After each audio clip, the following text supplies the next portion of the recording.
A delightful Monday evening to everyone. Ice Martinez here, homegrown and pleased to bring you PTV News Now. We kick off our show tonight with what a lot are talking about. Bracing for the economic jolt from a surge in prices of petroleum products and gas prices at the pump, the parade of government offices instituting 4-day work weeks to help conserve energy and power resources has begun. Among the first to get its custom shortened work week, the DepEd, which today greenlit a 4-day on-site work week arrangement for Monday or teaching staff, with Fridays selected as a scheduled work from home day. The arrangement covers only non-teaching and related teaching personnel, to include temps or contract of services/job order recruits. Meanwhile, early this afternoon, Manila City Hall announced it was proceeding to enforce its traditional 4-day work week as per the directive of City Hall Memorandum Order number 8, approved and signed by Mayor Francisco Domagoso this afternoon. In his decision arrived at a through consultation with his officers and constituents, the Manila Mayor said his office expresses full support for the President's directive last Friday and has designated Monday to Thursday work week schedule of 10 hours a day with an extended long weekend rest for workers. A move the affected workers welcome, with more rest and quality time at home on their hands while helping conserve energy and power resources in the workplace. March 11, Wednesday, is encircled in the Philippine National Police's calendar. It is the first-year anniversary of former President Rodrigo Duterte's arrest and his subsequent transfer to the ICC Tribunal in The Hague, Netherlands. And as per the police's social media monitoring staff, there is a planned protest rally by the former president's supporters for Wednesday to begin along a stretch of EDSA in either Mandaluyong or Makati, which will proceed and eventually culminate outside the Villamor Air Base.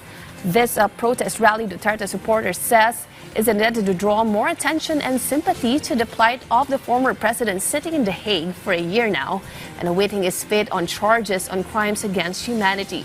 Police Chief General Jose Melencio Nartates Jr. confirmed the alert level status for Wednesday with an order to deploy an undisclosed number of peacekeepers to keep the protesters in line and in order.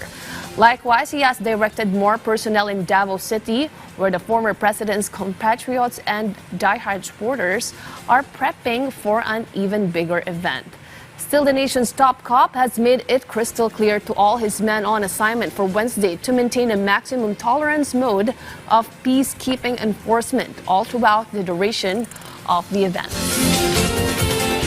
To further mark International Women's Day, which we celebrated yesterday, we feature a woman of quiet influence and inspiration, a Yale Law graduate born and raised in San Diego, California, from Hindu immigrants and established mentors of the academe.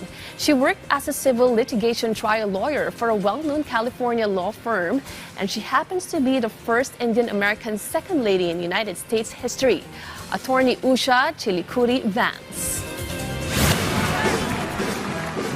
38-year-old Usha Vance entered the national spotlight when she introduced her husband, J.D. Vance, at the Republican National Convention. I met J.D. in law school when he was fresh out of Ohio State. The daughter of Indian immigrants, Usha Chilukuri was born in California and raised Hindu. She and Vance married in an interfaith ceremony in 2014. I grew up in San Diego, in a middle-class community, with two loving parents, both immigrants from India.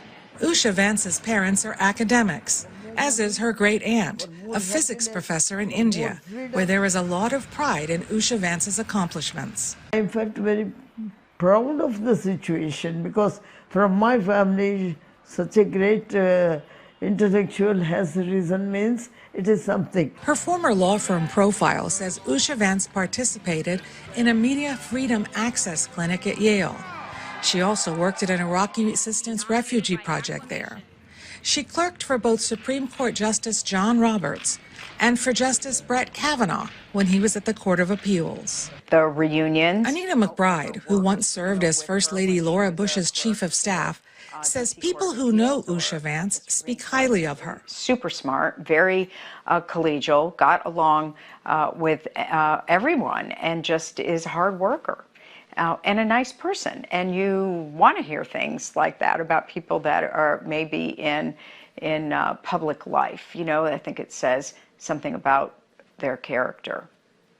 that they're well liked. Usha Vance's status as the child of immigrants could help voters from marginalized groups see her husband in a new light. He adapted to my vegetarian diet and learned to cook food from my mother, Indian food. She's validating and serves as a validator for him with potentially different communities who might not think that J.D. Vance would understand them or perhaps support or advocate for them. What can the mother of three expect now that she's been thrust into the national spotlight? Really picking apart your background, your heritage, your education, the jobs that you've chosen. It's all now fair game.